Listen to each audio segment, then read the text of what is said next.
organizations, clubs, and many more. Mitacool makes it easy to open minor accounts for your children from the day of birth. Mitanian Cooperative Credit Union has recently launched its Momo Cash service, which allows users to obtain small loans for daily use, either for airtime, data, or even mobile money. After 22 years of existence, Mitacool remains the focal point of the entire Kamcool network in terms of its level of digitalization and exponential growth. Do not be left behind. Become a member of Mitacool today and benefit from all these advantages. Visit our agencies in Yaoundé, Douala, Akwa, Bonamusadi, Village, Andobo, Bafusam, Boya, Mamfe, Limbe my 4.5 mile, Pinin, Santa, Bamenda Food Market, or our head office in Bamenda at Sonak Street. We are open every weekday as from 8 a.m. to 3:30 p.m. and 12 noon on Saturday.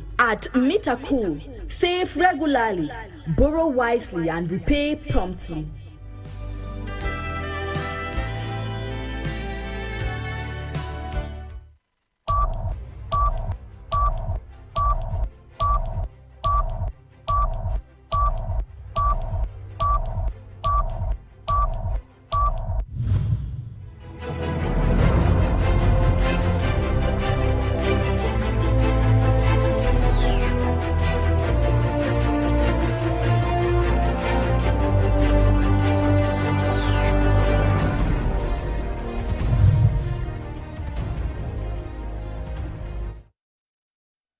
Good evening, televiewers. You're welcome to Prime Hour for this Wednesday's edition.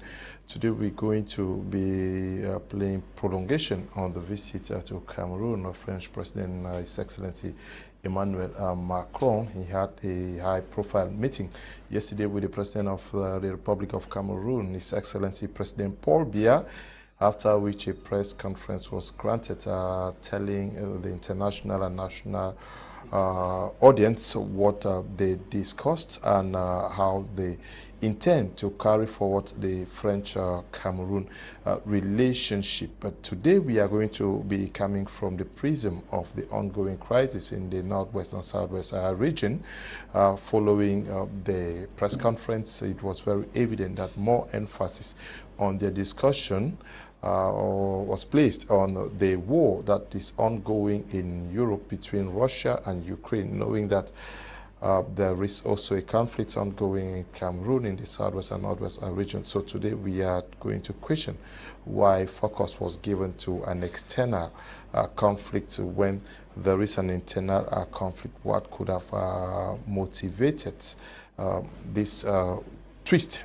Is it to say that what is happening in Cameroon is considered an internal affair that would not really require the full force of intervention of France? We also are going to be looking at the brief thoughts of President Emmanuel Macron as he addressed the national and international war on the Anglophone crisis. He made mention of regionalism, he made mention of dialogue, and talked about conciliation as a sure way to address what was going on in the southwest and northwest region.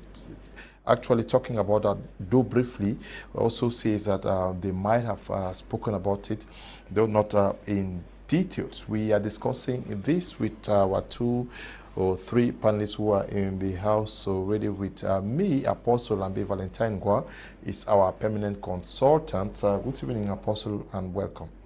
Good evening, Mr. Leo. Good evening, my co-panelists. Good evening, Cameroonians, and welcome to today's edition of Prime Hour, discussing Cameroon Anglophone crisis against the Ukraine crisis. Okay. Which of them is more important?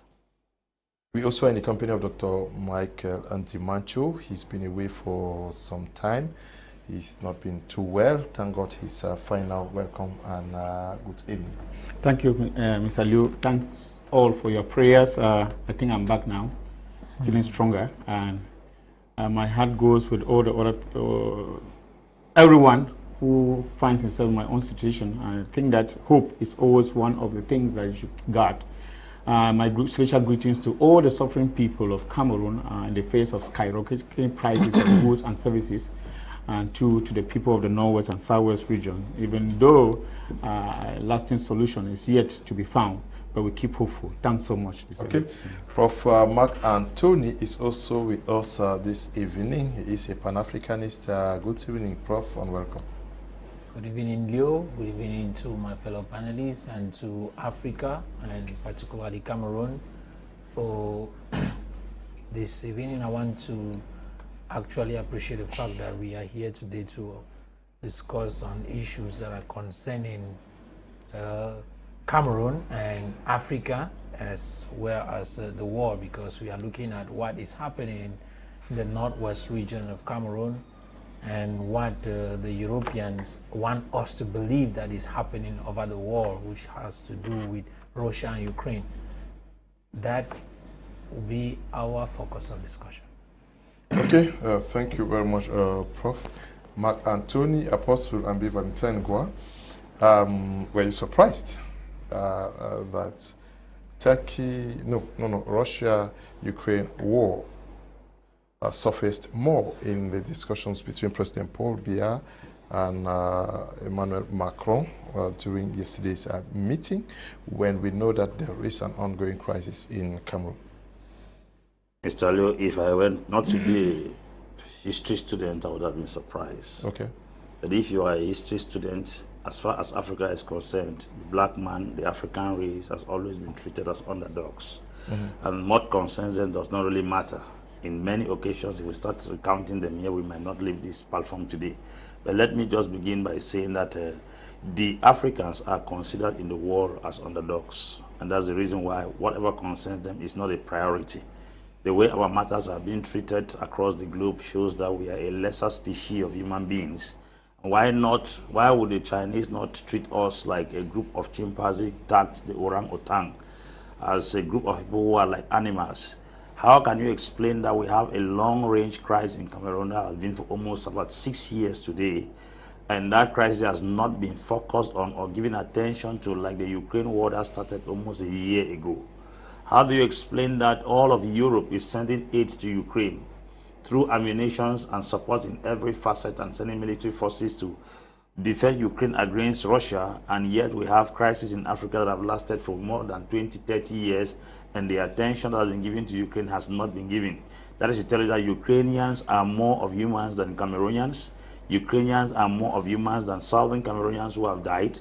Ukrainian military are more of military than the Cameroonian military who have died at the war front in the southwest and the northwest. Also, if you look at it critically, when things happen in the African continent, much attention is not given. When France was confronted in Mali, immediately AU spoke. Immediately, United Nations Security Council had a meeting immediately asking the Malian forces to go back to the barrack and drop power. That is to let you understand that whatever touches a European's interest is of paramount interest.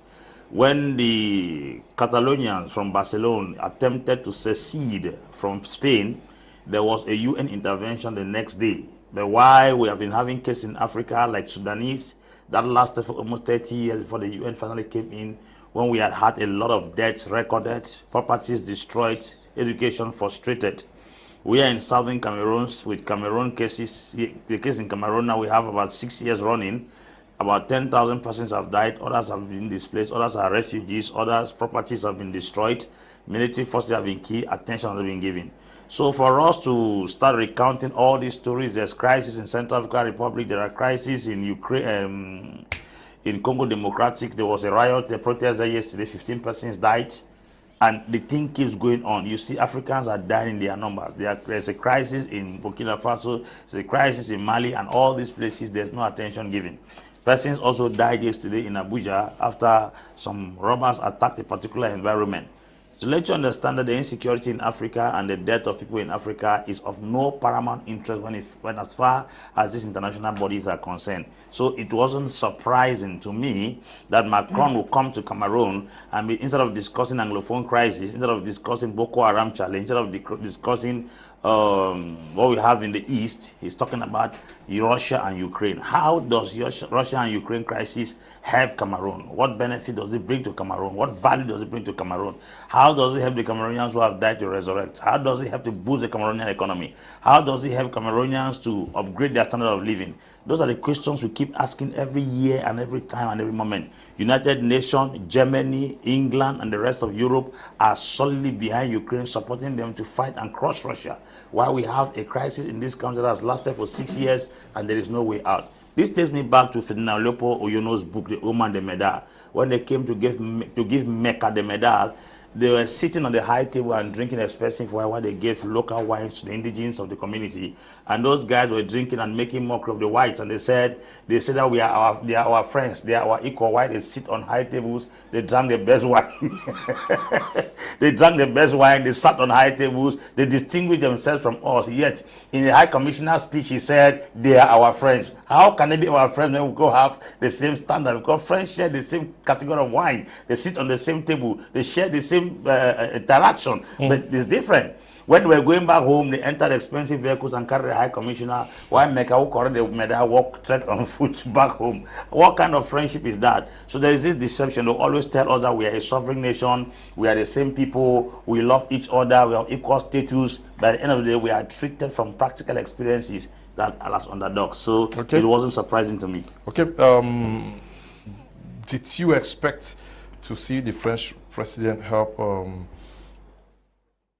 I don't know, force the hand of the government or add more pressure to wanting to see a permanent solution found as far as the ongoing crisis is concerned? Mr.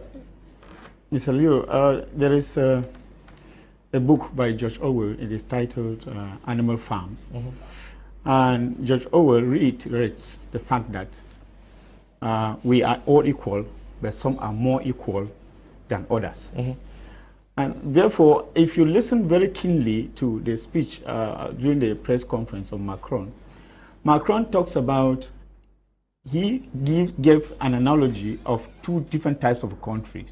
He talked about a sovereign country that is being invaded by Russia, and then he talked about countries out there who are undergoing attacks by terrorism. And I want to underline the word terrorism because he made that in reference to Cameroon. That Cameroon is actually being attacked by terrorists.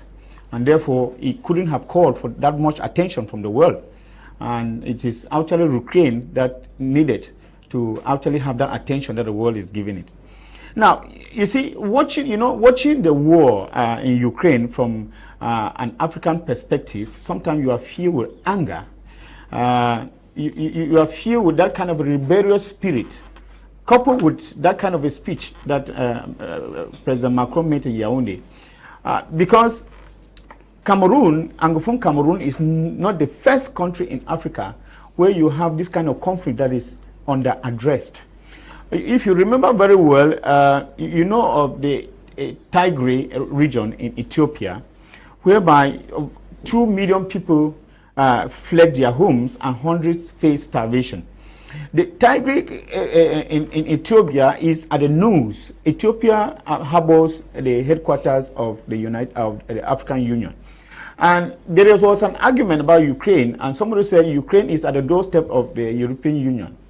And that is why he was supposed to have this kind of a concern from the European countries, and that they could not sit and see a sovereign country being invaded. But I'm asking myself, you see, if Africans do not take care of themselves, look at the African Union that is being harbored, in Ethiopia, and actually conflicts taking place in Ethiopia and nobody says anything about it, mean that is something that is worrisome.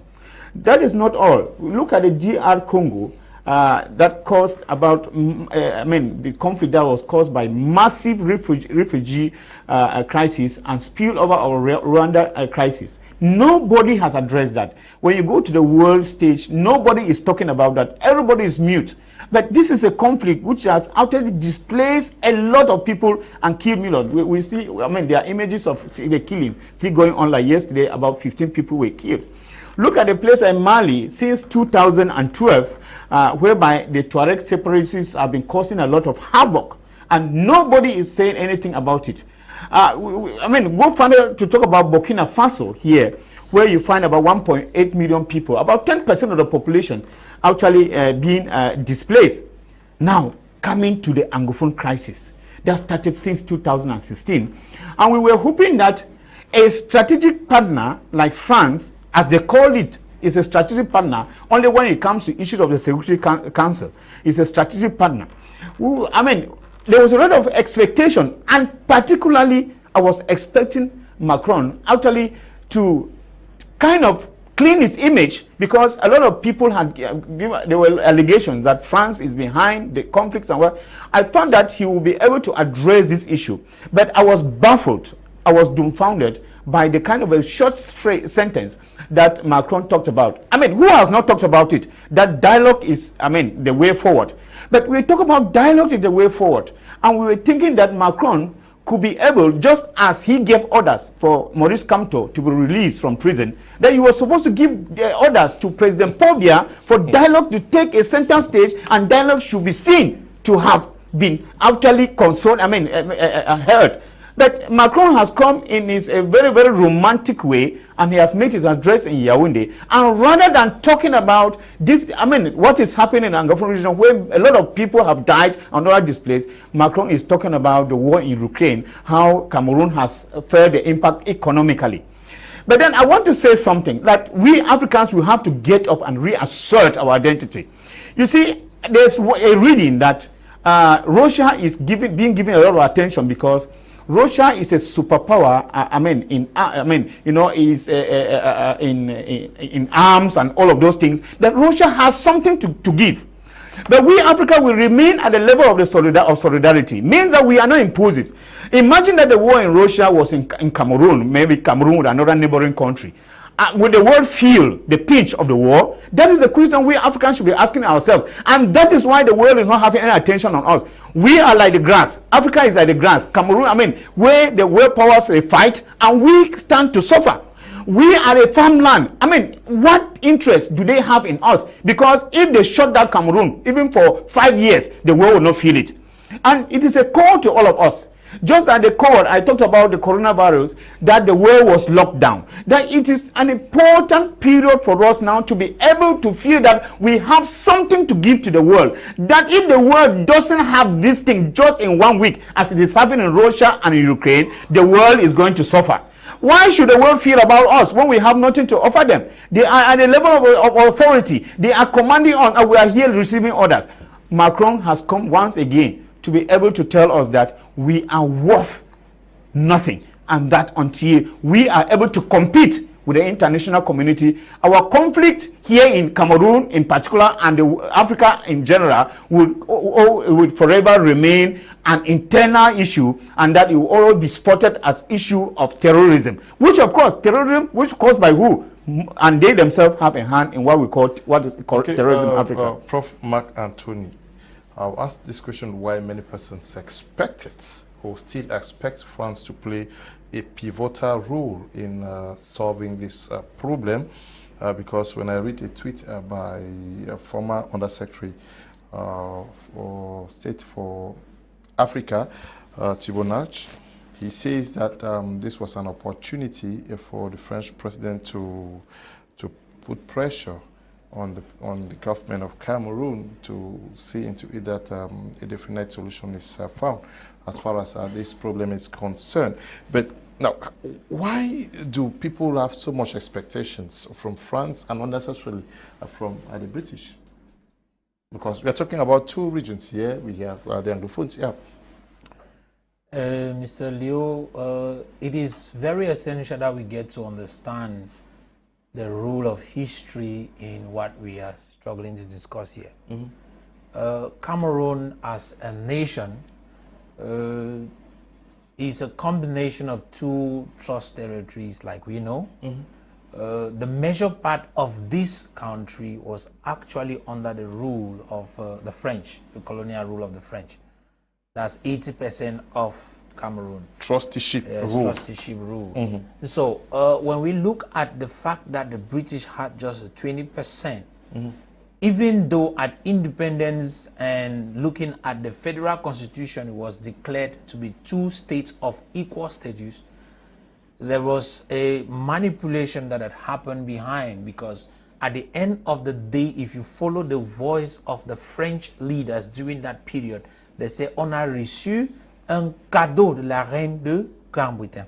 So we have received a gift from the Queen of England, which is to make you understand that the so-called union of the Southern Cameroonians was rather a gift from Britain to France. And so that already cancels the idea of a measure part played by Britain. So Britain do not actually have anything to say when they already gave the Southern Cameroons like a gift to the French to unite with the French Trust Territory, Cameroon, La République du Cameroon. So at the end of the day, creating the nation of Cameroon, this nation of Cameroon is popularly known as a French nation. It is practically, there's little that is known to it as a bilingual nation. So when you ask that question, it seems as if we forget that aspect of our history. So it is very important to know this. So the coming of the French president to Cameroon, he had his agenda, and his agenda was never the Anglophones. The agenda had nothing to do with them. So those people who are expecting him to actually intervene in issues which do not concern him are actually playing.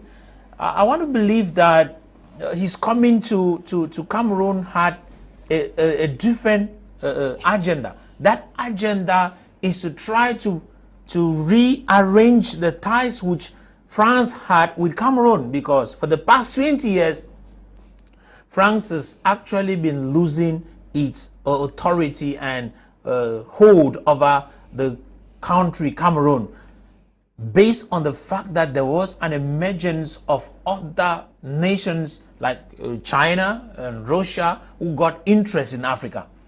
And for the fact that Russia, if you remember just a few months ago in April, the Cameroon president signed an accord with the Russian, which in the discussions the other day in the press, I think it was a press conference, the president of Cameroon referred to it as a routine. It's a routine accord that was renewed. So in relation to that, the French are threatened in Cameroon. So his coming to Cameroon had an intention to strengthen those ties and to actually look for ways to amend the problems which the Cameroonians have been having with the French. And more to that, Mr. Leo, if you look at it, you realize that the French feel threatened in Africa already, because everything seems to be working against them. It is really, really unfortunate that when he came, he did not actually mention much concerning the crisis in the Northwest, but he was focusing on discussing Ukraine. Cameroon has a problem which, by virtue of law, is an international problem. It's not just a local problem. And for the fact that it was underlooked and seen as no issue, and let me put it as an inside issue, a local issue, and a war between Ukraine and Russia, which I think the whole of Europe and America is sponsoring and, let me say, supporting Ukraine. I don't see the influence that African leaders could play when he comes and he struggles to tell us that it is, in fact, he claimed that African leaders have thrown a blind eye and were not, in fact, they are saying nothing about the crisis. That crisis does not concern Africa. So if they come to Africa, we were expecting that he should deal with our own problems. It is true he spoke about the fact that we need to reconcile, we need to get to have dialogue and whatsoever. But all that was just passing by. So I don't think any Cameroonian should expect anything from France. And even if you say Cameroonians should not expect, how come a high-profile diplomat. That's what I just wanted to zoom in and say. The high-profile diplomat is actually thinking that France has more influence in Cameroon, but they have their interests. They are protecting their interests. Can France actually do anything? Nothing. Apostle, can France actually do anything? Because this is also very deceptive to many persons who may believe. Is it because you may be throwing stones at Emmanuel Macron and the rest? Can they really do something? Yes, France can do something. Okay. But they can only do what will protect their interests. Okay.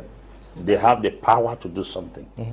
They have the power to stop the Anglophone crisis if it begins to affect their interests in the Cameroon.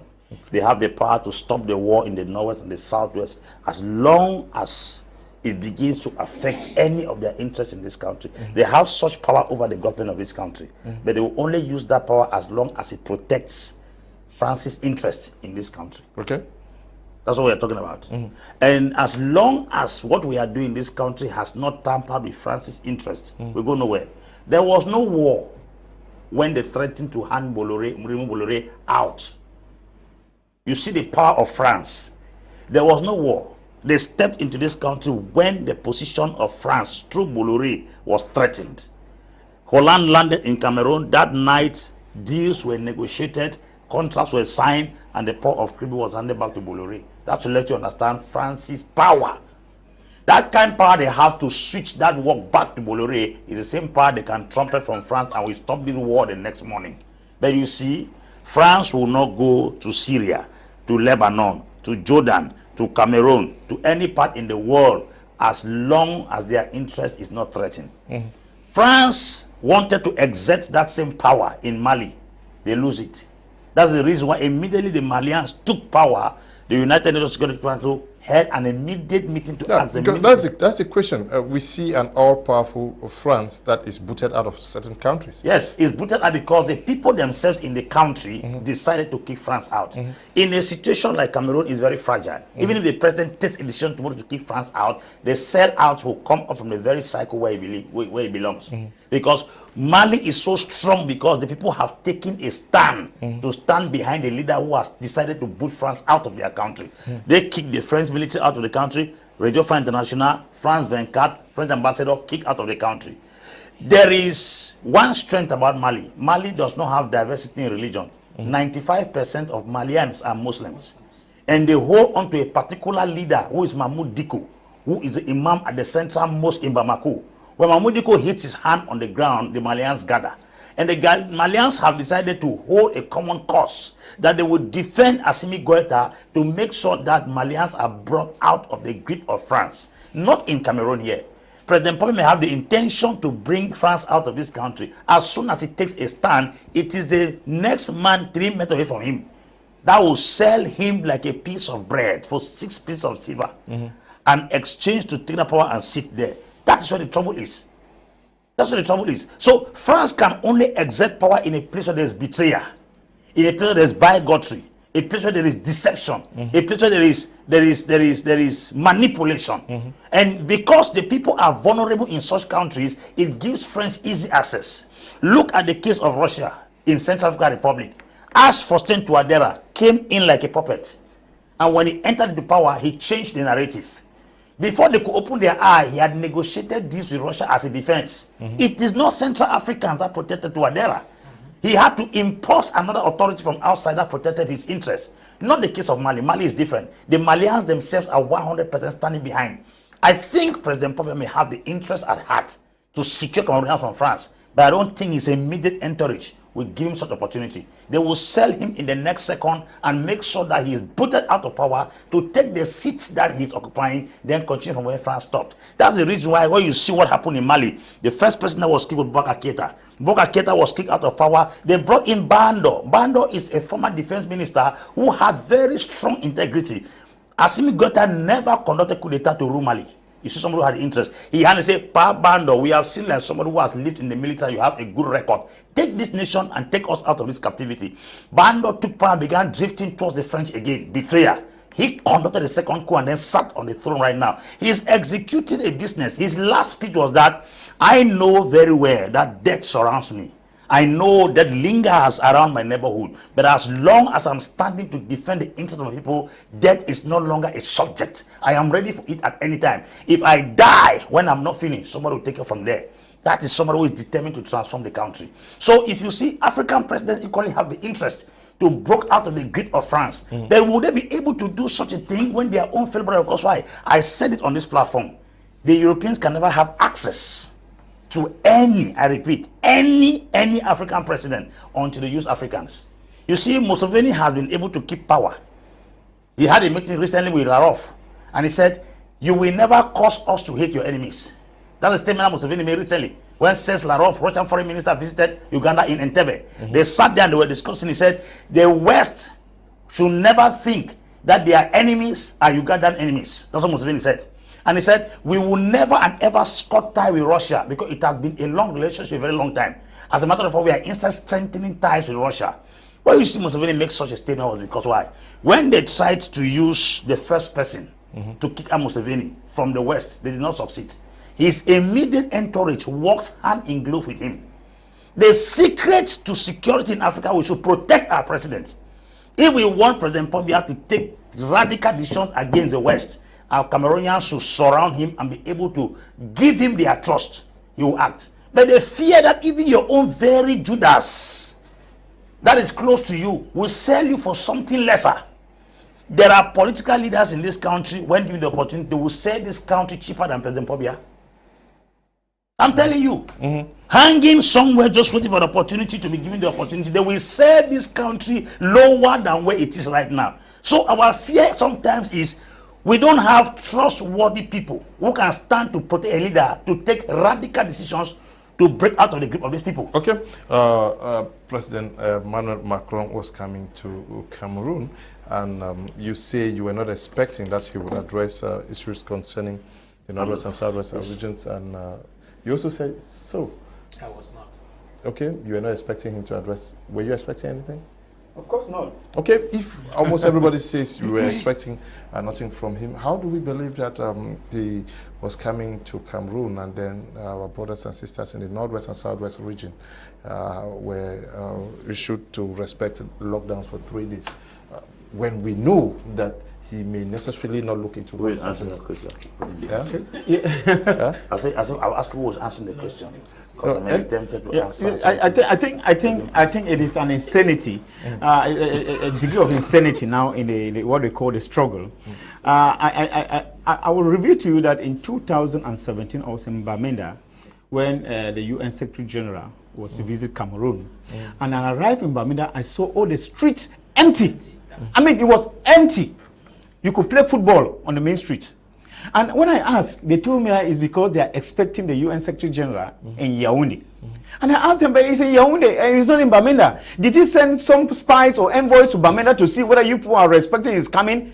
And you see, it is a shame. It is a shame because the very guys who lampoon France and say that France is the cause of what is happening in Cameroon. That was the question I have for him. That is right. And the very people who sit and think that France is supposed to be that savior and that Macron was supposed to come and bring that magic solution to the problem that is plaguing the northwest and southwest region. And now you've seen that we have even gone, we are more confused about that shows that there's no strategy. There's really no strategy and there is no point of destination. It means that we do not have a roadmap of how we are going. Because today you condemn this person, tomorrow the person wants him to solve their problem. It's doing an insanity of the highest order. I mean, I think that we need to return what we are thinking about. See, you see, France, of course, if people follow history well, you realize that we shouldn't have been expecting, or we shouldn't expect France to bring any solution to the Anglophone crisis. Because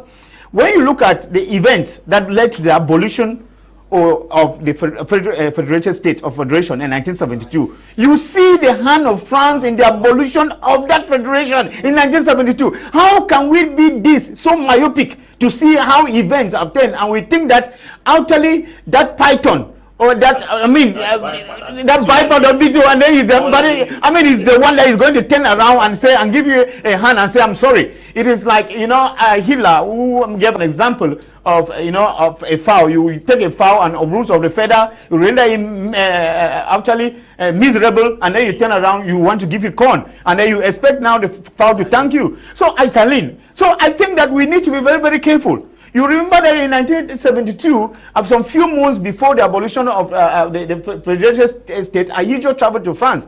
And then when he came back, events went so fast. Those who have followed history know exactly what has happened with the president. And therefore, we, the Anglophones, will be too foolish to be thinking that France is going to come back. We have said that we have permanent interest when it comes to diplomacy. And therefore, France is not coming to correct Anglophones. I don't know whether Anglophones are his nephews or his nieces, that you will come and want to make them feel well at the detriment of France. The reason why the Federation was abolished in 1972 still holds, it still stands. And therefore, I don't think that it is now, knowing that the interest of France has continually been upheld, France will turn around now and say that, okay, I love Anglophone so much. I love the English-speaking region of Cameroon so much. So I'm going to tell President Paul Biya to make sure that he solves this problem. So he will remain at the level of rhetorics. Macron knows that he had to put that issue of dialogue in. I mean, everybody has been talking about it. The UN Secretary General came and talked about dialogue, and even the Commonwealth Secretary General came and talked about dialogue. I've been talking about dialogue. So Francophonie Secretary General came and talked about dialogue. So Macron actually has to follow that trend and talk about dialogue. And that is why the issue of dialogue, I'm even sorry that Macron is talking at the tail end when the masqueradic national dialogue was already held in Cameroon. Okay. So I don't know what dialogue he's talking about now too. Yes, but President Macron came and left one day. Ghost time was 3 days. Has it achieved its objective? I had a voice note from Abdul Karim saying that people should not carry out any ghost town. They should not listen from those who are stupid enough to think that revolution is foolishness. To me, that sounds very intelligent, because I do not see how Tiko will be drinking and Tumba is getting drunk. I don't see how Tiko can be drinking, Tumba is getting drunk. Okay. My question initially, let me get even 3 messages, and then it's Nasfisatu from Bamenda. Good evening to you, the panelists. It's by nature in our society that when a rich man dies in very significant, unlike a poor person, it calls for no attention. That's Ukraine and Russia as superpowers to Cameroon. So a poor person needs self-discipline, not to be carried away by the rich, not to dance its tunes in regret. Good evening to you, Chawan Nafisatu. Good evening, Mr. Leo. Thank you for this wonderful program. I pray God to give you an apostle Ambe more wisdom to keep on educating Cameroonians, even though those who need the education block their ears. Simon is writing from Momo Division. Good evening, sir. Your program is the best. Thank you very much. Good evening, Mr. Leo. Loving the program. Chi Meli Godwill, writing from Bali, Nyonga. Good evening to you. Hello. Good evening. Macron is okay. I don't know. I will not read that message. Good evening to you all. The topic is flowing, and I vote Apostle Ambe as the next Minister of Communication and External Relations. Remy is writing from Bamenda. Now, you raised an issue. Almost all the time we find persons demonizing France, and same persons are expecting France to find a solution to this. How does it play in our diplomatic circles? We need someone to assist us, and we are first to demonize them. I remember the amount of insults that were poured at the UN Secretary General and other persons. You demonize them and expect them to fix your problem? Okay, Mr. Leo, it is but normal that when a person is desperate, a drowning person, when he's desperate, he's looking for anything that, even a worm, he's ready to hang on a worm. So I want to be sincere in telling you that our people are in a desperate situation where they believe that they need a solution to their problem, and they are hoping that any means can bring that solution to them. So hoping that Mr. Macron in a magical means can actually come to Cameroon and bring us that solution that they have been seeking for. That is what they will not actually have, because Macron is coming to Cameroon on a diplomatic visit, and that diplomatic visit actually has an agenda. So there is no way he can come and exchange that particular agenda for what our people want. I love what he said, Macron. He says it is the truth that allows us to build the future. It is the truth that allows us to build the future. And he was talking there and trying to present to us that there is need for an archive to be built that will have to record or maybe reveal the deeds of the French in Cameroon during colonial period. I don't know if those archives are going to actually also consider the situation that is happening right now, because from the historic perspective, like Doctor actually mentioned, where in 1972 in May, the President of the Republic, Mr. Ahidjo, traveled to France, and when he came back, the first thing he did from that visit was make a call to his ministers and to all party heads to actually say party leaders to meet, and they sat down, and there was a decision that was taken. In fact, that decision was a decision that was imposed, and a lot of persons came out of that. I mean, when I'm talking of a lot of persons, I'm talking of Anglophones. When they came out from that meeting, they were afraid. What happened in France that the president came back with this kind of decisions? It was the abolition of the federation. Having after appreciated that same federation in 1969 as a working federation and something that is successful that has been made in Cameroon and for Africans. If we have to forget that, it means that we do not actually know what the French have been standing for when it comes to Cameroon.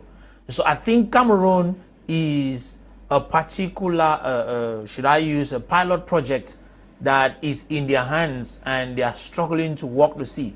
Like I mentioned earlier, France is gradually losing influence. So they are coming to Cameroon, and the visit that will be taking place in Africa, because they are moving from Cameroon to Benin to Guinea-Bissau.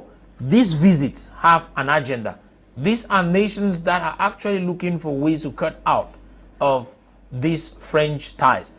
And you see, the fact that Macron came to Cameroon and was insisting to make us see our leaders in Africa as hypocrites, considering the fact that they actually have been silent and maintain a neutral position when it comes to the Ukraine-Russia war, is there to make us understand that his agenda is for the good of Europeans and not for Africans.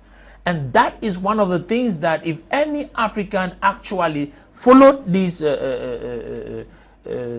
visit of Macron, they should get to know that we can't expect anything. I mean, we shouldn't expect anything from the Westerners, not just to talk about France, because they do not have Africa as their agenda. Africa is not in their agenda. Africa remains under the underdog to them, because they look at Africa as their farm, which they use in order to feed and build their nations. So if we as a people do not get this consciousness of who we are in the face of the European nations, then we are making a mistake, and we are depending on the wrong people in order to deal with our problems. That's why severally on this particular platform, Mr. Leo, I have advocated that Africans should solve African problems. Yes. I have advocated that it is necessary we rise up and see ourselves as one people. The power of unity, the power of love and unity among the African people is what is going to break this particular spell that has been placed on us, called colonialism, called imperialism, and whatsoever we can call it today. Until we get to that place where we walk as a people, one, united, loving one another, defending one another's interests, where African leaders can stand for African leaders, where African people can stand for their leadership, when African people can defend their interests and sovereignty. I mean to say, if we do not get to that point, then there will be no possibility for us to rise up. We will remain puppets, we will remain on the docks, we will remain in a place where we are presently. You can imagine that these people actually call us, like you mentioned, Apostle Ambe mentioned earlier concerning the book, where they sit, they call us brothers, they call us friends, but at the same time they express their separation from us. They make us see us differently from themselves. That is the situation which we find ourselves in. So I want to advise any individual or any person that is thinking that the French have any good interests for Africa. That interest is only for France. When it comes to relationships between nations, the only thing that exists is interest, and that is interest for nation. And Africans need to get to that place where we start having interest for our own nation and our own people. It's very important. We should stop depending on a people who cannot take us anywhere. Okay. Now, we have seen President Emmanuel Macron come to Cameroon. He left already. Maybe we may be expecting to see the U.S. president also come to Cameroon, and hopes will also be awakened, ghost towns declared, hoping that same will happen. Or maybe the British Prime Minister. What lessons should we get from this visit? I'm very, very convinced, and I'm sure some things are better explained or practically demonstrated than explained. Okay. We have been saying it over and over that we should not count on the West to solve the Anglophone problem. Mm-hmm. It would appear when we speak it's like we don't seem to tally or work alongside with those who think that some Messiah will come from Europe or America to solve the crisis. You have been paid to say that. So probably we have received some huge amount of money. When you become irrational and you are not analytical in your observation, you will keep on operating on the surface. And that's the reason why I used to tell people that it is good for sometimes for us to sit down, look into our eyes, and be able to ask ourselves some sincere questions. How many people believe in that thing you are insisting on? You may be surprised that most of the persons you think they are with you, they are not with you. That's why I said yesterday that it is important for us Anglophones to sit down and be sincere to ourselves and ask into our eyes, looking at the situation of things on ground right now, where we have arrived, what do we actually need? Macron has come. The coming of Macron is a trumpet to Cameroonians to understand that there is no solution from the white man. I said it here yesterday, and I said, if you think that Macron is coming now, it's a mistake. Macron came through the Francophonie. If you think Boris Johnson will come, Boris Johnson has already come here through Commonwealth. If you think Biden will come, Biden landed here already through the U.S. Senate and the U.S. Congress. Those people are sharing the thoughts of the president. So if the individuals in question leave and come here, they don't have such power because they will still go back and sit, have a consensus with their Senate, have a consensus with their Congress, with their parliament before they take any decision down here. So if we are expecting some European president, it will be shocking that Macron came here and he was holding a press conference and spoke about the Anglophone crisis passively. Let it not be that it was completely sidelined from the discussion in place. Secondly, we have a country where we are able to have a press conference in our country with our president when a foreign president comes in. We don't want a press conference in this country when a foreigner comes in. We Cameroonians need a press conference every year with our president because he owes us as citizens accountability.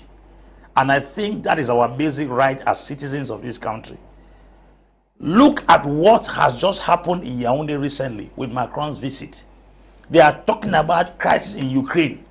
When children have died in Moyoka, Kwakwa, Bole, Bakundu, Nguti, Guzang, Bamenda, Mbesi, Bafut, Menchum. Children have died. Soldiers have died. Citizens have died. This one that is eating us deep into our very bones was not given an iota of attention. Then you tell us that some angel will fly from some America. I think this visit should be a call, a clarion call to us to start strategizing and looking for indigenous solutions, local, and let me put it that way, local solutions in order to solve this crisis. Because if we keep dragging and dragging and dragging, I tell you, we'll keep losing and losing and losing and losing, and we'll go nowhere. If Boris Johnson, who happened to have resigned, or the new prime minister who is coming, come here tomorrow, there will be no change. If Biden comes here tomorrow, there will be no change. Gather everybody in question, there will be no change. You said the UN should come, UN landed here through the Secretary General, Antonio Guterres. So all those bodies you are looking for to come and settle this crisis, they came here, collected their own version of the story, and have gone and sat them quiet wherever they are. If you want to kill yourself, you kill yourself. It is time for us to sit down, reason among ourselves, and be able to see how we can arrive at a juncture to put an end to this senseless killing, this mayhem, this barbarism, and this loss of human lives. I think it's important for us to get this information right deep into our souls and understand that we don't have help from anywhere else. Okay. Prof said, and I repeat, a man who is drowning, even the tail of a crocodile becomes a solution. Okay.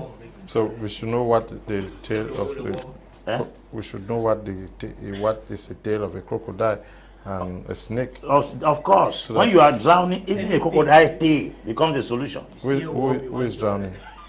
We are drowning in Cameroon here. Okay. Yes, but let's face the facts. What do people actually expect from France and the British today? Because the problem is there. We seemingly are not looking for ways to solve it. And we are waiting that the British and the French will come and solve it. What do we expect them to come and fix? Of course, people want a return to history. People want a return to history, but the British have already answered us. Okay. Because I've listened to so many voices, I mean, the stand of the British, where they say Anglophones should take from where they are and get ahead. Going back to history will not help you people. I don't know whether they don't listen to these things. The British stand is very clear. People have carried fines and gone to London. People have carried fines, and people make it. And the message is clear. Take from where you are and get going. We will not want to come back and go back to history and start looking at what happened in 1961 in order to assist you. And the funny thing is that those who are even talking about the 1961 are those who did not even see it. They are those who heard it. They are all these youths. Most of them, they did it. They are youths of the 80s, youths of the 90s, youths of the 2000s. Those are the people who won 1961. And there is something we have to reiterate here. There is a message, actually a message, that a pictorial message that we can have from the visit of Macron. And the message is that you see the mobilization of the crowd in Yaoundé. The crowd, there was a mammoth crowd in Yaoundé. Meanwhile, the streets were empty in Bamenda. And it is paradoxical. And we can make a reading from that crowd. That crowd tells Macron that we don't have any problem in Cameroon. Yes. Secondly, and that all the people of Cameroon are behind Paul Biya. And that every decision Paul Biya is taking is the right decision. Macron didn't go to Bamenda to see how the streets were empty, but he saw how the crowd came out. Every street, people were, flags were up for Macron to tell him that Cameroon is a country of peace and unity, and that the president can still go on after 2025 if he decides. Because we did not see this crowd in Benin when he went to Benin. And now you see the Beninois, they are expressing their anger, and it is very, very significant. I've told you that there's a pictorial reading of everything. If we read in Cameroon, you realize that Cameroonians have accepted to be used slaves. Yes, to be slaves. Just as we are talking about some countries who have accepted to rebel. Apostle Ambe talked about Mali, where the people are actively behind Assimi Goita because they believe in the vision that he has.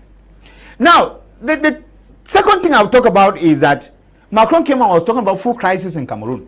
Meanwhile, the Anglophones are blocking farmers from going to the farm to the northwest and the southwest region.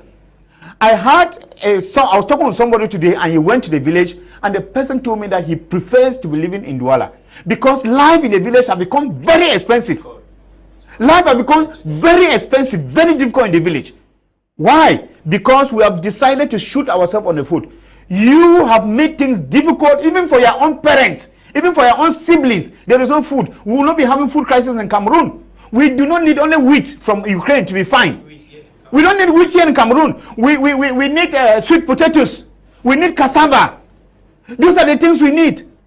Cameroon is facing a problem today. I saw how a whole truck of potatoes was burnt somewhere there in Santa. I mean, what kind of a fight is that? And now we are talking about food crisis. What food crisis in Cameroon? So we expect to have only bread. So I think that we should be very, very careful. We need to be able to show proof of what we are saying, of what we believe in. If the Anglophones have decided to go in dispersed rounds, and that this one comes out and declares ghost town, this one comes and says, no, it is not ghost town today, then we are just as confused as ants, and we should be very, very careful. Even ants are more organized, because when ants even have a straight line, you know, they follow a straight line when they are getting to their nest. So I think that we need to know what we are looking for. And as Thibaut Nagy said, until we have a concerted voice that will channel across our message. If we keep on talking in dispersed round, this one say I'm head of IG, this one say I'm head of AGF, this one said I'm head of Sokadef, this one said I'm head of NCNC, we will never get anywhere. Now you see that it is an issue of positioning. People want their food, people want power, they are power hungry, and they want their own food to eat. Immediately they have theirs, they sit down.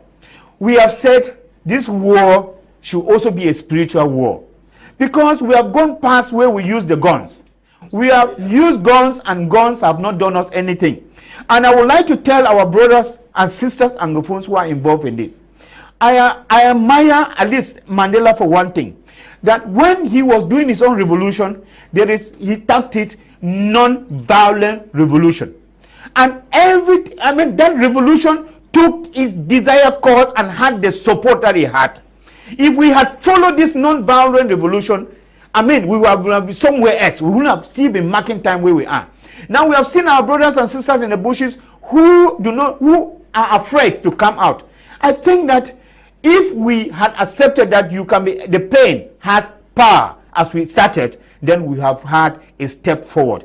And therefore, I think we should forget about the solution from Macron. We should forget about the solution from Boris Johnson or the next successor of Boris Johnson tomorrow. We should forget about the support from Barack Obama, from Biden. Let us believe in ourselves and think and know that the solution will come from us here in Cameroon. And there is one interesting thing about dialogue that Macron talked, and I want to mention here. If I want to make an analogy and analyze that issue of dialogue that Macron talked about, it appeared that Macron has realized that dialogue did not hold in Cameroon. And that is why he has come behind to say that we actually need dialogue. But we need to be willing to sit and dialogue. If we are not willing, there will be no dialogue. Okay. We need to be willing to sit and dialogue. Without that willingness, the willingness to dialogue, there will be no dialogue. We move straight to our second topic of tonight, which has to do with the core. Though very brief, President Macron talked about the need for regionalization, conciliation, and dialogue. When we talk of regionalization, is President Macron talking about it from the perspective of the regional councils we have today, or he's talking of something different? I might not understand his point. I don't know if he's trying to say we should continue with what has been done, or he's actually insinuating regionalization like it is supposed to be, because true regionalization is like a federation. If you have to look at it, true regionalization is like a federation. So if he is asking for the regionalization from that sense, because the French people do not actually buy into the word federation, they use the word regionalism. So I think in his perspective, he is asking that we should actually institute regionalization or federation. That will mean that in one way or the other, he is out for a 10-region federation, or say 10-state federation. Anyway, it is called, that has a problem. The fact that it boils down and it actually says there's need for conciliation, there is need for dialogue. I have a problem with his position in there, though it is true that we actually need to sit down among ourselves and dialogue. We need to start talking. We are actually the ones losing. When I talk of we here, I'm talking of the Anglophones, and Cameroon as a whole is the one losing with the so much debt that actually we are experiencing, and there's so much loss we are experiencing, and economic depreciation and disorder that we are having right now. We need to start solving these issues. And so when he talks of reconciliation, where I say I have a problem is the fact that I never expected much from him, but I thought that he was supposed to talk to his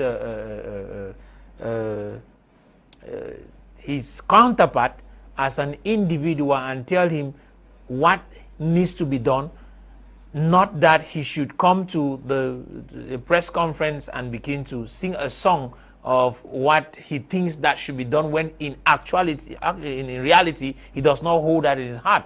In reality, he does not hold in his heart, because... But how do you judge what they discussed?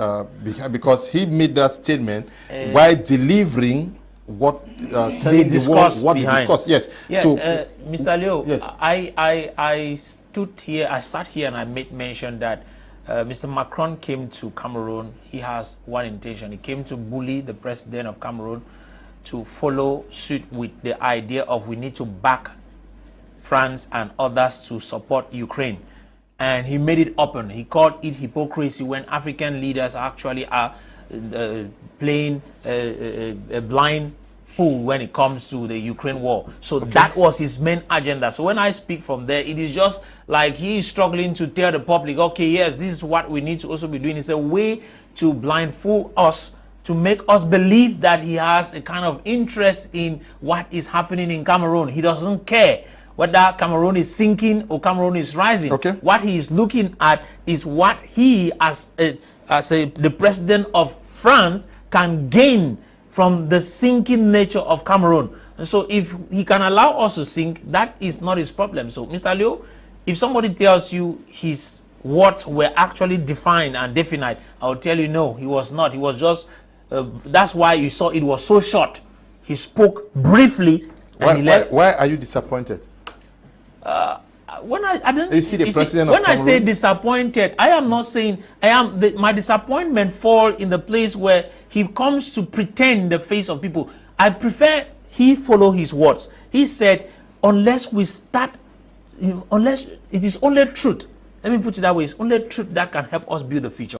If he cannot be the first person to stand on those truths, tell the people I came to Cameroon because I want Cameroon to stamp out Russia from Cameroon. I want Cameroon to work with France and forget about any other nation. If that is what he came to do, he should tell it to Cameroonians. He should not come and tell us. You're angry that he came for French interest. He When President will Paul always come for his French interest, but he should stop pretending. My position, Mr. Leo, is not that he did not come for French interest. It's the fact that he came to Cameroon and he was pretending that he have interest for Cameroon. When President Paul Biya goes to China, he goes there for Chinese interest? And he smiles and tells the people of China, I love this country, great nation. I love China. That he loves China. And is that not part of diplomacy? What did you expect President Macron to say? But is welcome in China. Please, Apostle, Now, let's stay to what we are discussing here. President Macron talked about conciliation. Yes, how do you perceive that? One of the things disturbing me is, when did the Frenchman start deciding the state of affairs in this country? Okay. That is my worry. Okay. Why should a Frenchman from his country come and tell us about regionalism, conciliation, and dialogue? As who? Okay. As people who don't know anything, just like Tinubu woke up in Nigeria and said, "Did not select a running mate who is a Christian because the Christians are not competent." That's what Macron is telling us, that all the intellectuals in this country are not competent enough to know the system of government that's supposed to run in this country. Yeah, but he was supposed to have come here to speak about French interests. He's not to tell about regionalism. The president of this country brought out a system which is a special status and decentralization. That is what we are trying to see in Cameroon. Somebody flies from France and tell others to form conciliation, dialogue, and regionalism. As who? As a minister of territorial administration and decentralization, or as the president of this country? That's my worry. Macron came to Cameroon, and Cameroonians were at the airport at 2 o'clock in the morning. French people in Cameroon were sleeping. I mean, the people from France who live in Cameroon were sleeping.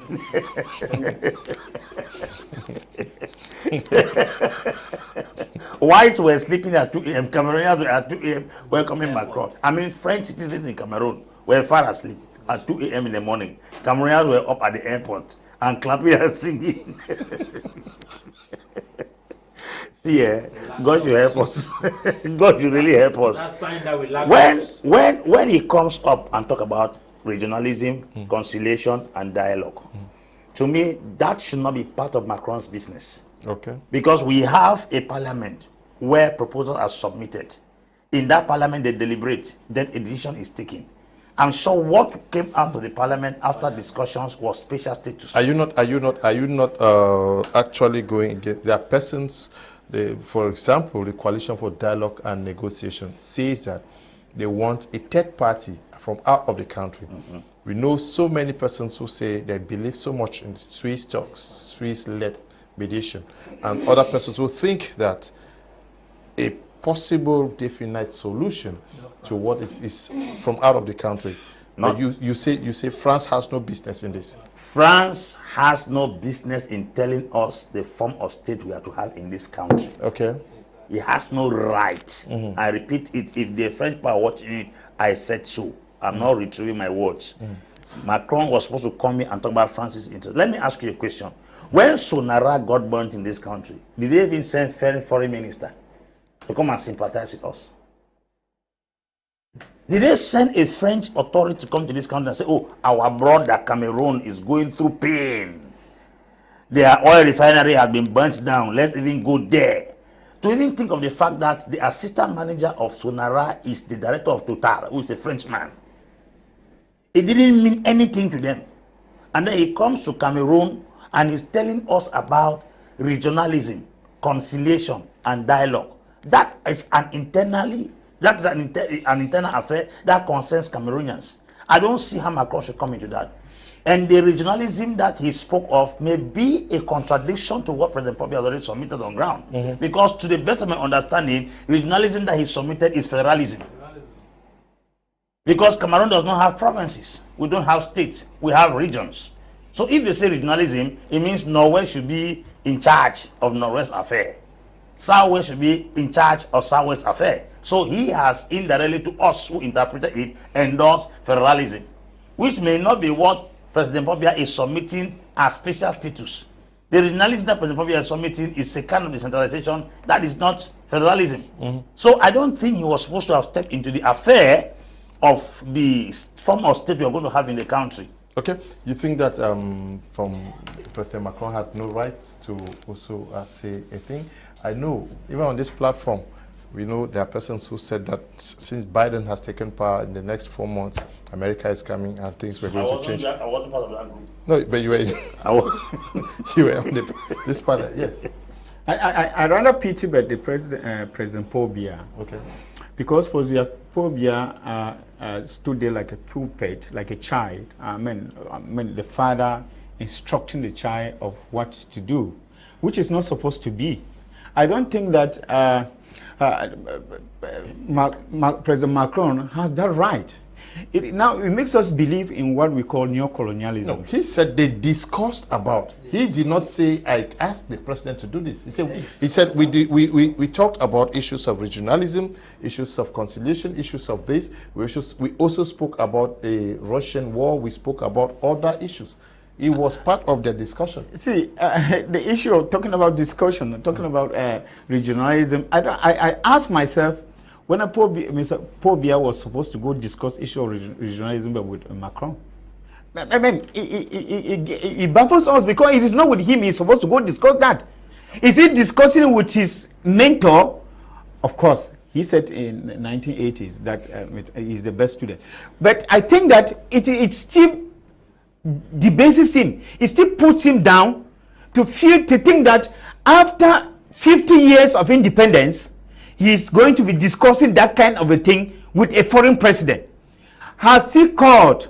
Remember that during the national dialogue here, when people wanted to talk about the form of state, it was war in Yaoundé. People didn't want to listen to anything concerning the issue of the form of state. But now a president comes from France and comes and sits with the president of Cameroon to talk about regionalism. It's just like granting interviews. That the president will not grant interviews here, but when somebody else comes from abroad or another president comes, he grants interviews, which is not correct. It shows that the president is not serving our interests. If it is serving our interests, he should discuss those issues. What is the use of the ministers he has? What is the use of the parliament in the first place? These are things that the parliament was supposed to have discussed, and they are supposed to have given Cameroonians a report, or they have told Cameroonians exactly that they have discussed this issue in the parliament. It is not between the president of Cameroon and the president of France. Let the parliament discuss regionalism, and then if it is above them, they can talk about any other thing. So I think that it just shows the fact that there was somebody who came, who is at a level of authority, and then he came to talk to somebody at a level of solidarity, which was the president of Cameroon. And therefore, there are things that they should not even say openly. Macron knew exactly what he was talking about. And he knew that he was talking from the point of view of a master. Of authority. We cannot deny that fact. Because those things are even supposed to be discussed hiddenly. Those were kind of a tete-a-tete issue. And that, he actually put our president in a kind of situation whereby we would start thinking that our president has not been discussing things with us, or that he doesn't know how to manage the things of the state, and that it is somebody else who will come and actually give suggestions, because now we understand that it's Macron who has given the suggestion on the issue of regionalism. Because if the president had that idea of regionalism, why didn't he discuss it in Cameroon? He waited for somebody to come and discuss it with him. So I think we have to, as I said, let us reassert our identity. It is not because Macron is the president of France and then they keep on saying that France is a strategic partner of Cameroon, that we keep on disgracing ourselves and infantilizing ourselves and making ourselves remaining, those who are to be fed with milk. Okay. Good evening to you all at the studio. I'm Bertrand from Boya. My opinion on this situation that Cameroonians are facing should not be based on foreign government, but it is an internal affair which can be solved by our own President Paul Biya. It's meaningless for us Cameroonians to depend on France. Reason being that France is not the only member of the United Nations organization. Good evening, Mr. Leo. The resonance in the studio is that Macron did not address any Cameroon relevant issues. I am of the opinion that questions asked were carefully selected to guide away from any Cameroon relevant slippery issue. Tabot is writing from Germany. Hi, good evening, Mr. Liu. I do appreciate your program. Can you please explain to your audience why your colleagues did not question either Macron nor Biya on the Anglophone crisis and rather allowed other journalists to dominate the press conference with Russia and Ukraine stuff? Your audience in previous programs were quick to start criticizing the rumor that Macron was going to meet political leaders like Frunzi, Gamto, and Cabral. Do you think these leaders could not hammer on the Northwest-Southwest crisis? Lenzemo Mark writing from Yaoundé. Lenzemo, I wrote an application to ask our questions also. I'm sure my application was not granted. Okay. Good evening, Mr. Kum, and thank you for the selection of your topics. I think His Excellency Macron came to check on his farm, Cameroon, because the harvests have not been as rich as before. I think what we broadcast was not the real issue of the agenda, but was just to make up and divert attention. Soon, we will see Russian officials coming for their own business too. We can talk from now till thy kingdom come, and businessmen will keep trading on us. Boni is writing from Boya. Greetings to the strong panelists, and Mr. Kum, thanks for bringing such a strong and balanced mind who have taken up their precious time to educate some of us. Chiamuso writing from Bayangam. Good evening to you. Greetings, Mr. Leo, to all of you over there. One can never help stop a problem he or she caused for him to benefit something out of it. France is the root cause of the internal conflicts here in Africa. And like Mr. Leo rightly said, they will never stop any problem in Africa, and they profit economically or to destabilize the political strength, except their interest is tempered with that they can help stop the problem. And Mr. Valentine, writing from Kumba. Good evening to you, Mr. Valentine. Hi, Mr. Liu. Was there lockdown in the southwest region? Why should it only be the northwest region? Greetings to you all. Gildas is writing from Boya. Okay. Good evening, Mr. Liu, and good evening to all the fellow panel. I think the problem with us Africans is that other nations look at us as second-class people in the world, and we too look at ourselves the same way. We have crises in Africa that have lasted for decades, and no one is talking about them. But even us are quick to talk about Ukraine war that is just about 6 months old. Concerning the crisis in the southern Cameroon, we need to look at ourselves as other Africans and understand that our lives are not important to them. In fact, we are important to them just as plantation, and that is all. How can we be suffering this way in Africa while we have an African Union? The saddest truth is that Africans are ready to join their leaders, kick out the West, but the people enjoying first hand of whatever is coming from the West is the same leaders. Mr. Liu, we are really held in the middle of the sea. Okay, greetings to you all in the studio. I love Apostle Ambe's analysis. Please, Mr. Liu, give Mr. Ambe enough time to give his analysis. That man is really pregnant with knowledge. Koji Justice Mabu writing from Yaoundé. My regards to all my Messager people viewing my media prime. Good evening, Mr. Liu, and to you all. It's Laurentine watching you guys in Douala precisely. It's my first time, and I'm loving the program. Keep it up. Good evening to you, Laurentine. Okay, yes, you are coming next. We talk so much about France. We talk so much about Britain. We talk about Biden. That is, we are so hopeful that they are going to come and help us out of our problems. We have powerful Nigeria, South Africa, and a host of others. Why don't we think that our African brothers can help us out of our impasse? You see, Mr. Leo, there's one of those who send the message. They're actually saying that we seem to have accepted the position of second-class beings or persons in relation to what we are doing to ourselves. Because look at it. When it comes to problems that concern Africa, we have African heads of states, we have the African Union, we have regional blocs. They do not practically address these situations. But when a situation happens out of Africa, they are the very first to react. I remember how money was sent out of Africa when there is this cathedral Adam that got, I think, got destroyed. Notre Dame, Cathedral Notre Dame in France. Do you know how much millions left Africa to go build that Notre Dame? Yes. Enough money. Presidents of nations were donating to it. But situations are happening in Africa, but we do not see any of these leaders contributing to see into it that these situations in Africa are actually upheld. African Union can become a body that will have strength.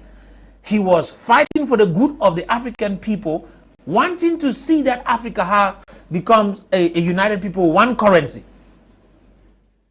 He is one of those persons who donated the highest when the first African satellite was sent into the air.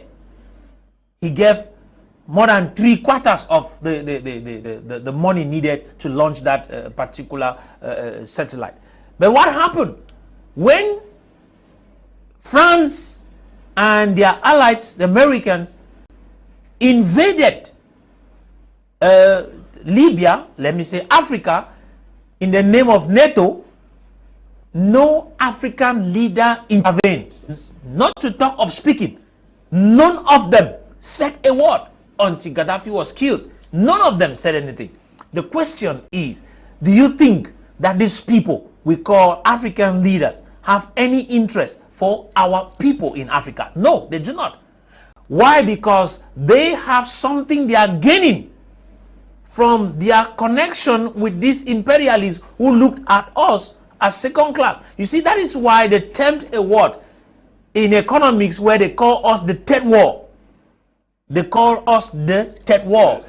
We are the third world in their eyes, and it means that we should be the third class of people, not even the second, as some people are claiming. So the way they look on us, they look down on us, sitting on a high horse. But our people have decided to accept this position, and they are the same people who are expecting help.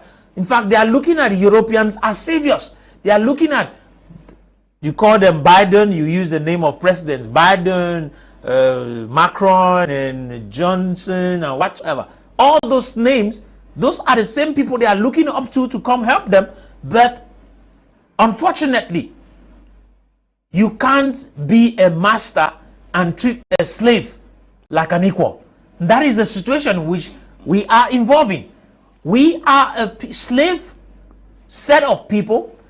We are, in fact, the whole of Africa is a farm for the Europeans, where they actually cultivate and make sure they harvest to enrich their own nations at the detriment of our own nation. That is why it is possible for a European to kill a human being in Africa than to kill a lion in Africa, because the animal has more value than an African man. Okay. And this is the way they see us until we get to that place where we understand that we do not have value in their eyes.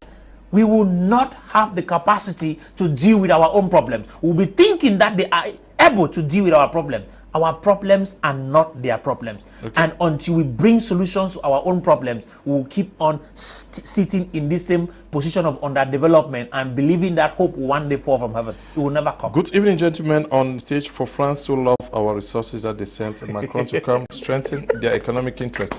Africans are now educated and knowledgeable. It's just a matter of time. France and its new colonial rule will have no effect. Tima is writing from Batibo. Good evening to you. Hello, Mr. Leo. This is Charles writing from Bamenda. Thank you immensely for the topic of today. I believe a third and powerful party from Europe, Asia, or America is needed to solve the Anglophone crisis. The AU cannot be relied upon because heads of states in Africa are there to protect one another. Yes, but it ties with what he said. We do the same thing, and we expect different results. Yes. Good evening to you all well-read panelists, especially Apostle Ambe. The unity we all crave for is that which the Grand Master of Malta came and saw the seed of hatred amongst Anglophones, and the relationship between the Anglophone factions became so frustrating, and no one seems to understand that brothers killing brothers, etc. Unless we pray honestly, Anglophones may not unite as far as the solution to this conflict is concerned. No one seems to see this, but everyone blames Anglophones for the disunity. Mike is writing from England, okay? When the Cathedral La Belle Dame in France got burnt, Cameroon supported with millions for it to be rebuilt. But when Sonara got burnt, France said nothing. Good evening, Apostle Ambe and co. Okay. Hello, greetings. He should blame both sides and let them know where they both went wrong. From know their wrongs, a better solution can come. Okay. The messages are so many and are too long, difficult for me to read them. Good evening in the house. Oops. The messages are too long and there are so many. Apostle Ambe, Valentine, Ngwa. Now, how do we get Africans to understand that we need to fix their issues? We have waited for a savior to come. Nobody is coming. Africans are very aware that they can fix their issues by themselves. Even those in the diaspora? Yes. The only trouble we have is that is a fear of betrayal. Considering the fact that we have the Anglophone crisis, and we have been calling upon the West for some years now, Leonard Barrister sat here and told us that in 6 months' time, the UN will step into the matter. I think that was last year. We are entering the 12th month. That's 6 months twice. UN is yet to come up. If at all, we are very sincere. We know who we can call to solve this problem. In Cameroon, in Africa, yeah.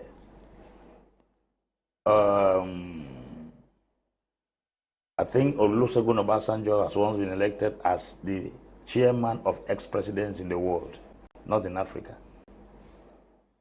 When crises occur in the west of Africa, they dispatch Goodluck Ebele Jonathan. We've seen crises occur in South Africa, Zimbabwe. We've seen Tumfo Nikohale dispatched there. We've seen Africans who have settled matters in different capacities and different areas. Agbobala has been sent to other countries to mitigate for crises that occur there.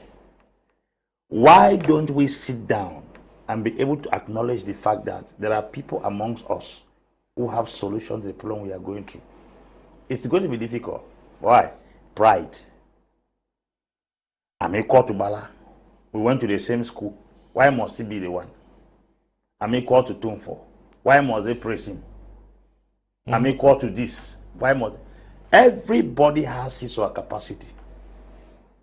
Even the fact that we are sitting on this platform, everybody has his strength. There are things that Prof can do, I cannot do. Which if they recommend him on that in that area, I will gladly say he should go. But the arrogance in our society will not acknowledge the fact that Prof is good in this thing and I'm not good at it. Let us follow men who have proven result and testimony in this country, who have gone out of the country to mitigate over crisis. Let us bring them on the table and believe in what they have. The difference between Europe and Africa is that they believe in their own. Nobody will believe in Macron. If Macron to be a black man, he will never be president at that age. Yes. Because in Africa, you must be old enough to be a president. But because Europeans believe in their own, they have allowed the old or the aged to rule them and have equally allowed the youths to rule them because they believe in their own. You will discover that most of the inventions that black do, whites take them, duplicate them, the whites trumpet their own higher than what the black. Prof can discover this phone today. I might not be willing to tell people that this Prof will discover it. I might not even publish it that Prof discovered it. But if a white man does it, the next white man will make sure that his name circulates everywhere. So the difference is that we are not willing to appreciate the talent and the gift that God has given to us. Greed and self-centeredness is our problem in Africa. Okay. Nobody should tell me that Cameroonians cannot settle this crisis. We can. There is nothing in the head of a Swiss man, American, British man, and French man that we don't have. We have. But can we acknowledge our own? Okay. Greetings, please. I suggest that all messages be given space at the bottom bar. This encourages participation and viewers of the program. Yes, but when you write so long messages, how do we pass them on them? Hello, Mr. Leo. Good evening. How can we survive when Cameroon is the bread basket to France? If Macron said it is the truth that has to build the future, why was federation abolished? Okay. This information that Cameroon is a breadbasket of France also, I don't know how true it is, because, hello, Mr. Leo, that's how Africans are suffering over here in Europe in the name of hustling.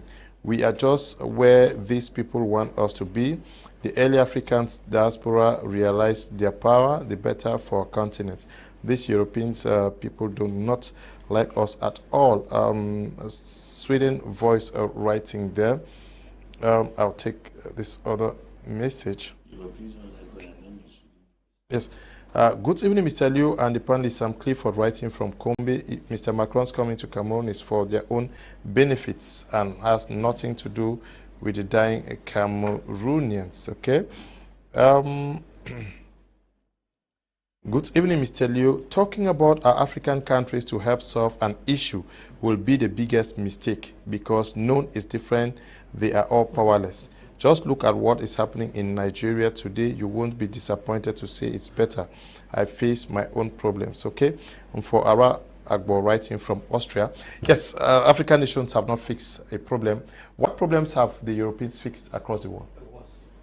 Because Europeans have helped to fund problems across the world. I'm saying this because you realize that I'm shocking most people. That in Africa, Europeans want problems to solve. Yes. And they don't even want the problems to be solved.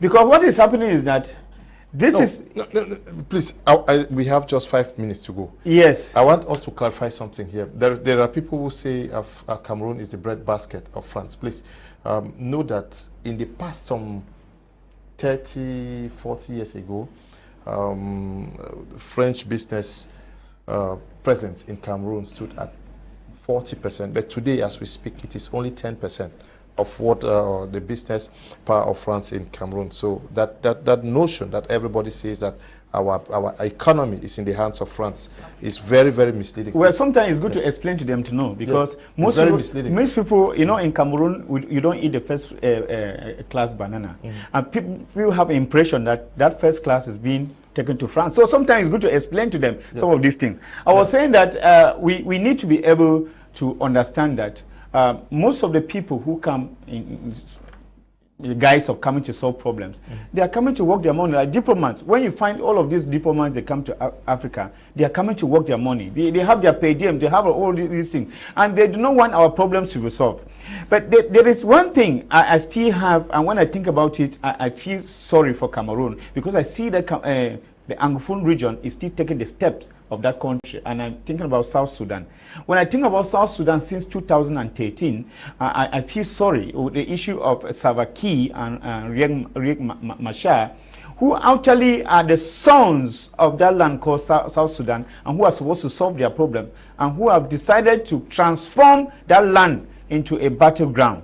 Yeah, I mean, you see, it is beautiful. And when I look at our region, like the Anglophone region, with so many leaders who are cropping up on a daily basis, and then I tell myself that it is going to be worse than South Sudan after when we eventually, if at all, when we eventually have that salvation that we are talking about.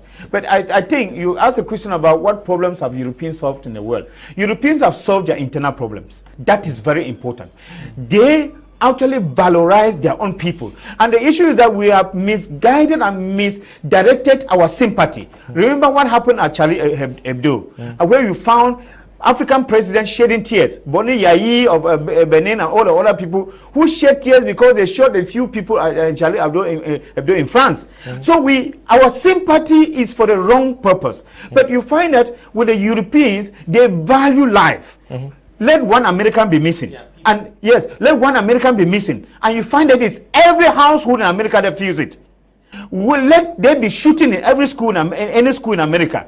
You find that it's every household that feels that shooting. And you see, they value their own people, and they give I mean, life is precious with the Europeans. And that's why I keep on saying that you must first of all be able to love your own country. You ever love your own people before you think that you can love other people. But we, look at us Africans, we love, I mean, strangers more than our own selves. Look at an example of a Cameroonian who travels to America. The next day he wants to speak like an American because he is regretting the fact that he is a Cameroonian. And that is the problem we have. Europeans have been solving their problem. They are fine. When you see them develop is because the issue of corruption is because they are selfless. Okay. I mean, they value the development of the country more than their individual development. Okay. Yes, I want us to stay with this level. I want us to pinpoint in there is Syria today, and there was Iraq, and there is Afghanistan. How did the Europeans help solve it? Mr. Leo, as long as I'm concerned, out of Europe or the United States, these guys don't solve problems, they create them. When you go back looking at what happened in, let's look at Baghdad. The American president invaded without any proof of any disorder, created a situation which till today they have not recovered from. And they withdrew their soldiers from and allowed the people to suffer. Get down to Syria, which they are fighting right now. They invaded, created a situation, the people are suffering. They came to Africa, the same. So when you go around the world, look at what is happening in Libya. When they came to Libya, boom, they created a situation, the people are suffering. They went. Libya was one of those countries in the world where there was no debt. And the only nation without a debt in the world. But look at it. The UN is in the DRC for over 20 years today. Yes, the UN has been in the DRC for more than 20 years. And the people, 15 people were just killed in DRC because they want the UN soldiers to leave out of DRC. That's to make you understand that nobody actually sees these people in Africa as the savior. I am shocked that back at home here, our people here in the Northwest and Southwest are thinking that Europeans are saviors, when in reality, they have been the ones creating the hell that we find ourselves in. And so it is very important that we get to understand where we are going to. I want to say this, like you said, truth, or say love for self precedes love for neighbor. We must begin by loving ourselves before we can love another person. So Africans, if you want to move ahead, Cameroonians, if you want to make a difference, let's begin by loving ourselves. When we start loving ourselves, then we can share that love with the others. But if we think that we can love others and hate ourselves, then we are making a fool of ourselves. Okay, I may have forgotten where the international community, in an exemplary fashion, sorted out some problems. And what is the proof that the international community can effectively sort out what is happening in Cameroon? Well, we have a reference of the Bakassi Peninsula crisis, where the UN stepped in. It was because Obasanjo, who happened to be the then president of Nigeria, Sokum. That's the first reference of the United Nations under Kofi Annan, signed the Green Tree Accord. Green Tree Accord that brought peace at the Bakassi Peninsula. So, apart from that, I'm yet to find out where any international body in the name of La Francophonie, Commonwealth, United Nations, or the US have been able to solve any problem in Africa. The crisis in Rwanda was solved by Paul Kagame and local indigenes. Congo crisis continues till date. Before Kabila fought from Lumumbashi to Kisangani right down to Kinshasa, UN was there, they did not intervene, and Mobutu was kicked out of power. That is to let you understand that the crisis we had at the crisis that occurred in Rwanda, there was an accord signed in the Court of Arusha in Tanzania. That's the Court of the African Union Court. It's African Union that intervened to solve the matter. So I'm here to find out any place in Africa that UN or any of these foreign bodies have ever intervened to solve any problem. I don't know. Many persons who are writing from the diaspora have written to me that a problem especially the problem in Cameroon, cannot be solved by Cameroonians. If you are watching, can you just cite examples so that we share with our audience. Liberia and a host of others, the international community help? Or is the women of Liberia or Sierra Leone? Yes. Sierra Leone, there was no intervention there. There was no intervention in Sierra Leone. Okay, they help in Central African Republic. Which Central African Republic? It is Tuadera that brought in Russia to solve the Central African Republic crisis. Liberia, no solution. Sierra Leone, no solution. DRC, no solution. Central African Republic, no solution. Rwanda, no solution. Somalia is still burning, no solution. You understand? South Sudan, okay, the U.S. Under Secretary of State UN representative for Africa was the one that negotiated the separation of Sudan. That was because they had serious beef against Umar el-Bashir. If because Umar el-Bashir was not a bone to their throat, they would never ever intervene. Okay, let me get this from a peace expert, Imam Kong. I'm glad to read from you, Imam. Greetings to you all. I will say the same thing I said yesterday. Any diplomatic discourse with Cameroon void of Anglophone conflict is mere hypocrisy, because the crisis in the Northwest and Southwest has affected every other sector of the country. It is true that talking about it alone is not the solution we seek, but at least it gives the impression something as critical as the peace and security of Cameroon is not being ignored. I agree with Apostle Ambe that France and other exploiters only succeed where there is fighting. Is the government really ignorant about this? One big problem Africans in general have is not knowing who to hold accountable for their problems. Is the UN made up of only white people? How is the situation in DRC an example of the West not solving African problems? Okay, you think that Africans who are in the UN should pressure for a solution down there. Good evening, sir. Please, I wish to know what's unique in Africa, because I have been following you guys and you always talk of the uniqueness in Africa. Please, can you educate me? I think there is some we don't know about this country that we don't know, but you guys could unveil it for us, so we try to love the country and not run away from it. Derek is writing from Mamfe. Before we conclude, I'll be talking with somebody to share an opportunity with all of you guys watching, so that we can help ourselves. We're going to be talking about a Africa Digital Marketing Summit that is going to be holding in Cameroon, and a book launch of the book called From Competition to Dominion, and this is going to be done by Mr. Henry Owona. Yes, it's coming on Prime for the very first time to talk about African Digital Marketing Summit. I'm glad to have you for the first time. Thank you so much, Mr. Leo. How are you? I'm great. Okay. What about you? No, I'm doing well, as you can see. Tell us about the Africa Digital Marketing Summit that is going to be holding in Cameroon. Thank you so much, Mr. Leo, for this wonderful opportunity. But before I talk about the Digital Marketing Summit that will be taking place here in Douala, I would like to introduce myself. Okay. My name is Henry Owona. I'm a graduate from the Pontifical University of Roma.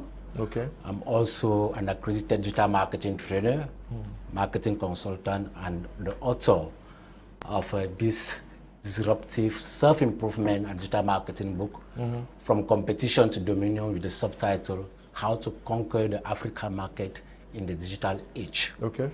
So the Digital Marketing Summit is actually a twin event, because at the same time, I'll also be launching this disruptive digital marketing book. The book was actually published last year, but officially we are going to launch it on Saturday. Talking of the African Digital Marketing Summit, I came to understand that a lot of people in Africa and in Cameroon are looking for job opportunities. There are a lot of people who want to grow their businesses, being small businesses, being multinational companies. And we are in the era of the attention economy, where everything has gone digital. If I was so happy I saw my media premise on Facebook already, it's because you understood the importance of being on the internet. So the Digital Marketing Summit is an opportunity for young professionals, for great companies, for students, and also for applicants. Because one of the challenges that I've noticed is that most people come for job opportunities, but they're not ready for the job market. They don't have the skills. And they don't know how to do anything. You know, our educational system is more theoretical than practical. After the graduation, after everything, they're very good when it comes to... There are persons who get scared even when they call them, come and work. There's some who tell you that I have another appointment somewhere because they are scared of what... Yes. So exactly, they don't have the skill. And as I usually say, money doesn't grow on trees. It grows on skills. So the Digital Marketing Summit is an opportunity for people, for young Cameroonians to come and learn digital marketing skills. To come and learn, for example, social media management. To come and learn how to run ads on Facebook, on Instagram, on Twitter. Because on social media in Cameroon, we have more than 8 million users. Okay. This is a huge opportunity, it's a huge market for anyone who wants to sell a service in Cameroon or a product. And once you know how to do these things, companies will easily hire you because you are going to generate them traffic and customers as well. So in addition to ads, you are also going to learn how to set up conversion system. Because one thing is to generate traffic, another thing is to convert that traffic into customers. Also, you are going to learn chatbot marketing. You know, that is the future of digital marketing. How maybe when you go on certain platforms, certain websites or pages, you'll be chatting with a robot. Someone is not there, but the robot is there to answer all your questions, to do the product presentation or the service presentation. So how do you do that? How do you set up that? We are going to learn this from top experts that will be coming all over Africa, from Nigeria, some will be coming from Asia, and of course, experts from Cameroon. The summit is taking place this weekend in Douala here? Exactly. It's taking place on Saturday, the 30th of July at Somatel Hotel, Bali, and we start at 9 a.m. Okay, so if you are watching the program and you would want to grow your skills in digital marketing, which is the future, who are those that you are targeting? Those that I'm targeting for this event, number one, young professionals. Number two, young entrepreneurs, especially start-uppers. And number three, university students. Remember, these are holidays. Let them come and learn a skill that they can maybe apply while they are going to school at the same time as maybe a part-time job. Then I'm also targeting applicants, those who are looking for jobs and want to learn a skill. Those are the people we are expecting for. How huge is the job market, digital marketing? Is that the future? I can say that without any doubts, that digital marketing is the future of our economy. Everything is going digital. Education, we now have online or e-learning platforms. And most universities now they are going online as well. Health, we can be here in Cameroon and being consulted by a doctor in the US. It's now very possible. And all this is down to the digital revolution. Which sector can you take? Economic sector. You can be in Cameroon and you have customers in Washington, D.C., in Nigeria, in South Africa. Meanwhile, you are in Idinao or in Ekondo Tai. So the opportunity is so huge. Let me take the example of Facebook, which is very popular. We have more than 2.7 billion users of Facebook worldwide. Can you see how huge the market potential is if you really know how to get customers on the internet? So normally, this event to attend it is 15,000 francs for those who are interested in learning the skill. But you have some sponsors who have actually helped those who want to learn digital marketing but can't afford the full cost of the event. So some sponsors have financed, especially IDPs, orphans, and the underprivileged with 10,000 francs each. It means if you want to attend the program on Saturday, you can hit me after this program. Then you pay only 5,000 francs to learn digital marketing skills on Saturday here in Douala. And since we are talking about digital, the event will also be streamed online. So even if you're in Bamenda, even if you're out of the country and you want to learn digital marketing on Saturday, there's no excuse because it will be able for you to learn online. Okay, so if you are watching the program and you think that you need skills and knowledge on digital marketing, which is the future, you can ask his number from me and I will share his number. You can get to him so that you attend it, and then even for those who are out of Douala, they can still get to you. You are launching that book? Yes, I'm also launching this disruptive self-improvement and digital marketing book. With the main extent or the main idea, there's actually a very sad story behind this. I'll come another time to share what motivated me to come out with this book. But it's all about self-improvement, how you can be more productive as an individual and how to take advantage of the internet in order to make money in the 21st century. So the book is 18 chapters, 152 pages, and have been forwarded by Nicky Vert, which is actually a South African-based author, though a Cameroonian based. She has been living in South Africa for the past 30 years. And the foreword also by Mr. Teke. So the book will be given for free to all the participants of the Digital Marketing Summit.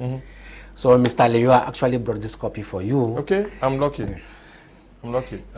Actually, we also are working on the need to grow our digital presence. We were looking for persons who can help us sell My Media Prime and BT Media, sell it. We are already there, but we want to get to the next level, and I'm sure today we signed an MOU with someone who is based in South Africa to help us in this domain, to say that we may also need your services, because sincerely, this is the Bible that says we perish because of lack of knowledge. Absolutely. Now people are, every day we keep talking about digital marketing, and some persons are not taking it serious, only to regret some days after. This one says, good evening, Mr. Leo, please ask for that man's number for me. His name is Mr. Henry Owuna. Yes, so if you need Mr. Henry's number, just make that request on WhatsApp. I'll send you his number. So can you just remind us on where and the time, please?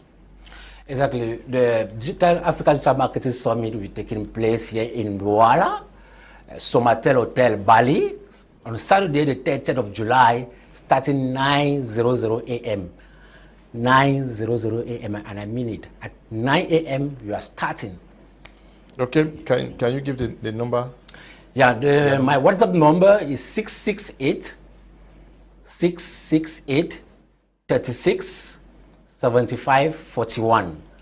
668 36 75 41. On Facebook, my name is Henry Frank Owona. Henry with I and not Y, please. Okay, thank you, Mr. Henry, for coming. Thank you so much, Mr. Leo. I hope we are going to create time to discuss about the motives behind your writing this book, and then looking at it from chapter to chapter to help our televiewers understand better, and also tell them where they can get more copies. Thank you for coming. Thank you so much, Mr. Leo. Okay, Apostle Ambe, Valentine, Ngwa, we've come to the end of today's edition of the program, but this is also what we're talking about, Africa believing in itself and pushing forward to assert itself. Yes, very, very important. I think it's a good initiative to develop our own marketing strategies on how to fight the world market as a whole. Yes. We cannot be dependent on anything, everything that comes from outside. We have brains in Africa, like Mr. Ewane here, that can be used also to develop the digital marketing in Africa. I think it's a good initiative. Okay. Prof, thank you for coming. It's my pleasure, Mr. Leo, being in this program today. Okay. And to you, Dr. Michael Ndimancho, you are with us in the studio. Thank you for coming. And we want to thank Desmond and Ella for producing, Tabitha and Bryant supervising the work we do out here. If you did not get the number of Mr. Henry Owona, please get back to me. After the program, I will share his number with you. Stay blessed. Bye-bye.